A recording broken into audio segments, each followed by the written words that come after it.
Hello friends, कैसे हो? I hope आप सब अच्छे होंगे। लास्ट वीडियो में हमने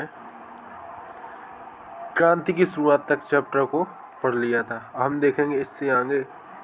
हमने लास्ट वीडियो में पढ़ा था कि 5 मई 1789 को सम्राट लुईस ने 5 मई 1789 को नए करों के प्रस्तावों के अनुमोदन के लिए स्टेट जनरल की बैठक बुलाई थी। उस स्टेट जनरल की बैठक में जो प्रथम स्टेट और द्वितीय स्टेट थे उसमें 300 सदस्य आए थे, प्रथम और द्वितीय स्टेट से, और तृतीय स्टेट से आए थे लगभग 600 प्रतिनिधि। 600 प्रतिनिधि आए थे। तृतीय स्टेट का प्रतिनिधित्व किसने किया था? श्रम मध्यम शिक्षित वर्ग कर रहे थे। और हमने पढ़ा था कि तीसरे स्टेट के प्रतिनिधि खुद को संपूर्ण फ्रांसीसी क्रांति का प्रवक्ता मानते थे। 20 जून को प्रतिनिधि वर्षा के इंडोर टेनिस स्टेडियम में जमा हुए। उन्होंने अपने आप को नेशनल असेंबली घोषित कर दिया और शपथ ली कि जब तक सम्राट की शक्तियों को कम करने का कोई साधन न ले आए तब तक असेंबली भंग नहीं होगी। और इसका नेतृत्व किसने किया था? इसका नेतृत्व कर रहे थे मिराबे और आबे। तो चलिए हम देखते हैं अब इससे आगे हमको पढ़ना है आज। फ्रांस संवैधानिक राजतंत्र बन गया। फ्रांस संवैधानिक राजतंत्र बन गया। तो नेशनल असेंबली ने सन 1789 में संविधान का प्रारूप पूरा कर लिया। सन 1789 को संविधान का प्रारूप सन 1791 यहाँ पर सन 1791 को संविधान का प्रारूप पूरा कर लिया गया। इसका मुख्य उद्देश्य था सम्राट की शक्तियों को सीमित करना। इसका मुख्य उद्देश्य क्या था? इसका मुख्य उद्देश्य था सम्राट की शक्तियों को सीमित करना।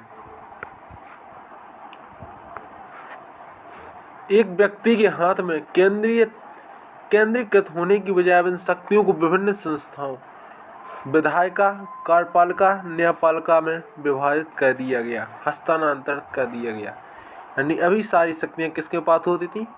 राजा के पास होती थी। अब इन शक्तियों को 3 भागों में बांट दिया गया, विधायिका, कार्यपालिका, न्यायपालिका में। जैसा कि आप इस चित्र में देख सकते हैं।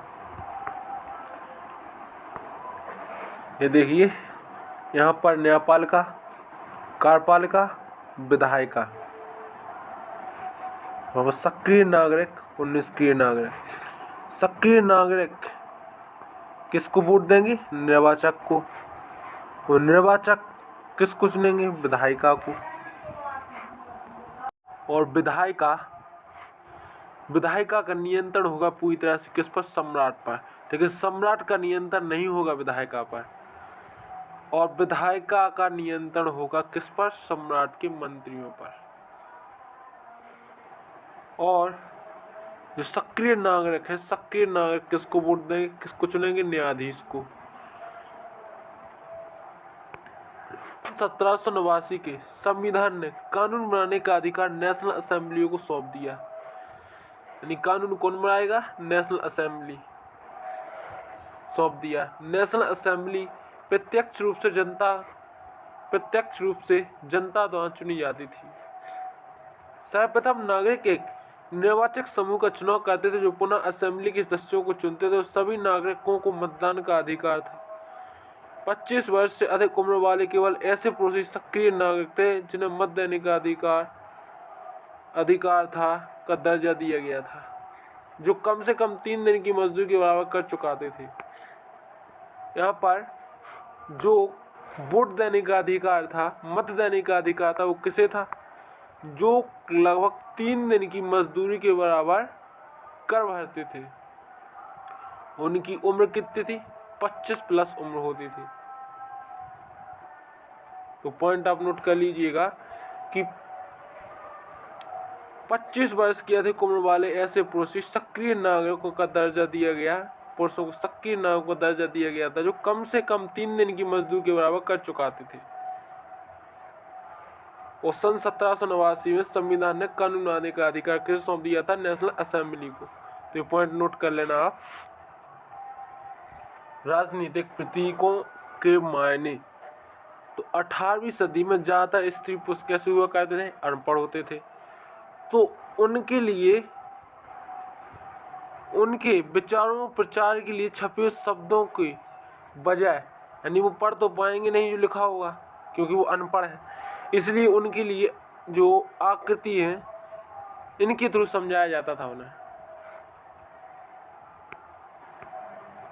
जैसे कि ये टूटी हुई हथकड़ी है, तो टूटी हुई जंजीर किसका प्रतीक है? टूटी हुई जंजीर दासों को बांधने के लिए जंजीरों का उपयोग किया जाता था, और टूटी हुई हथकड़ी उनकी आज़ादी का प्रतीक है। तो किसका प्रतीक है टूटी हुई हथकड़ी? आज़ादी का प्रतीक है। दूसरा है छड़ों की झुर्रीदार गट्ठे, छड़ों का बर्छीदार गट्ठा, छड़ों का बर्छीदार गट्ठा है। तो अकेली छड़ को आसानी से तोड़ा जा सकता है पर पूरे गट्ठे को नहीं तोड़ा जा सकता, यानी ये किसका प्रतीक है? एकता का प्रतीक। त्रिभुज के अंदर रोशनी बिखेरती आंख, तो सर्वदर्शक आंख ज्ञान का प्रतीक है, और सूर्य की किरणें अज्ञान रूपी अंधकार को मिटा देंगी, इसलिए इसको किसके थ्रू दर्शाया गया है? त्रिभुज में बनी आंख के। राजदंड शाही सत्ता का प्रतीक हुआ करता है। नेक्स्ट है अपनी पूंछ मुंह में लिए सांप, किसका प्रतीक है? समानता का प्रतीक। अंगूठी का कोई ओर छोर नहीं होता। नेक्स्ट है लाल फ्राइजियन टोपी, फ्राइजियन टोपी दासों द्वारा स्वतंत्र होने के बाद पहनी जाने वाली टोपी। नीला सफेद लाल, तो यह किसका प्रतीक है? फ्रांस के राष्ट्रीय रंग। नीला सफेद लाल, ये औरत देख रहे हैं यहाँ बस नीला है, सफेद लाल, नीला सफेद लाल, तो किसका प्रतीक है? फ्रांस का राष्ट्रीय रंग। अब है डैनो वाली स्त्री, तो कानून का मानवीय रूप। जैसे कि आप इंडिया में देखते हैं एक औरत होती है जो आंखों पर पट्टी बंधी रहती है, हाथों में तराजू ली रहती है, उसी का यहाँ का प्रतीक क्या है? डैनो वाली स्त्री, जो हाथ में एक डंडा लिए हुए है।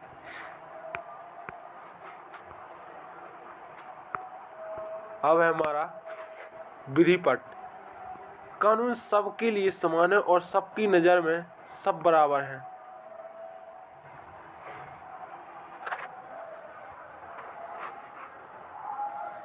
हमारा अब नेक्स्ट पॉइंट है फ्रांस में राजतंत्र का उन्मूलन एवं गणतंत्र की स्थापना। फ्रांस की स्थिति आने वाले वर्षों में भी तनावपूर्ण बनी रही। यद्यपि लुई 16वां ने संविधान पर हस्ताक्षर कर दिए थे, परंतु प्रसा के राजा से उसकी गुप्त वार्ता चल रही थी।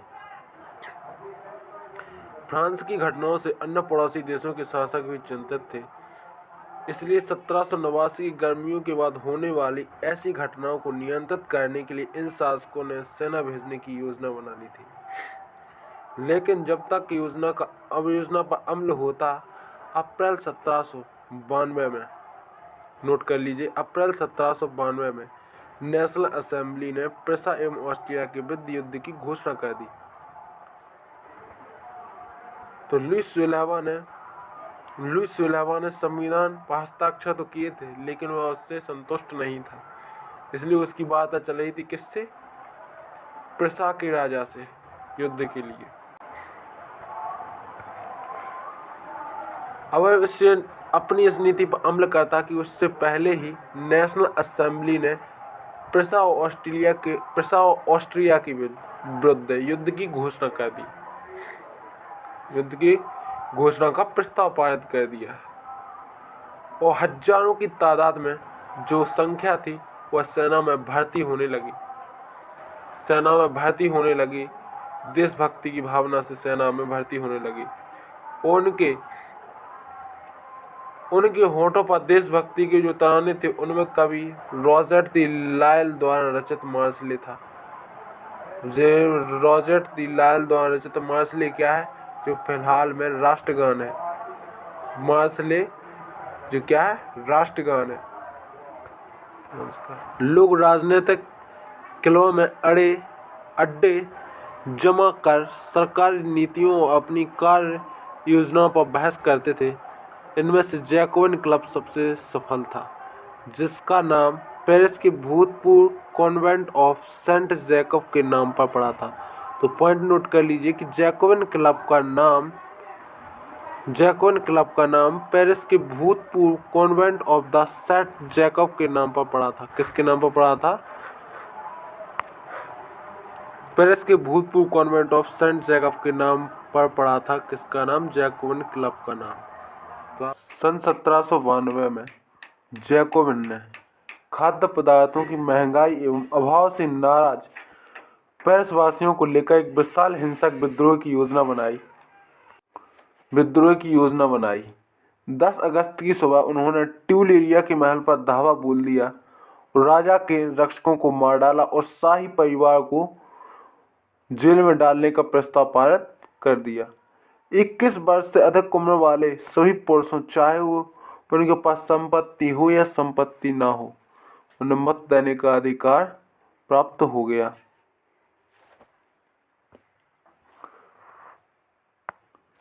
निर्वाचित असेंबली को कॉन्फ्रेंस का नाम दिया गया। तो पॉइंट नोट कर लीजिए कि निर्वाचित असेंबली को नाम दिया गया किसका? कॉन्फ्रेंस का। और 21 सितंबर 1792 को राजतंत्र का अंत कर दिया गया और फ्रांस से क्या हो गया? गणतंत्र घोषित हो गया। तो इतना पॉइंट नोट कर लीजिए। लुईस 16वां को देशद्रोह के आरोप में मौत की सजा सुना दी गई।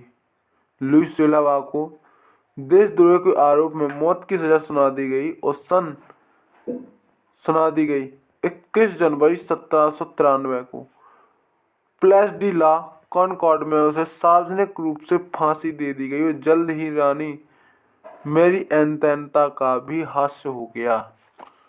तो पॉइंट नोट कर लीजिए कि लुईस 16वां को देशद्रोह के आरोप में मौत की सजा सुना दी गई और 21 जनवरी 1791 को प्लेस डी ला कॉनकॉर्ड में सार्वजनिक रूप से फांसी दे दी गई।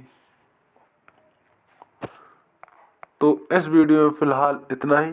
यदि आपको हमारा वीडियो थोड़ा भी उस पर लगे तो चैनल को लाइक और सब्सक्राइब करना ना भूलिए।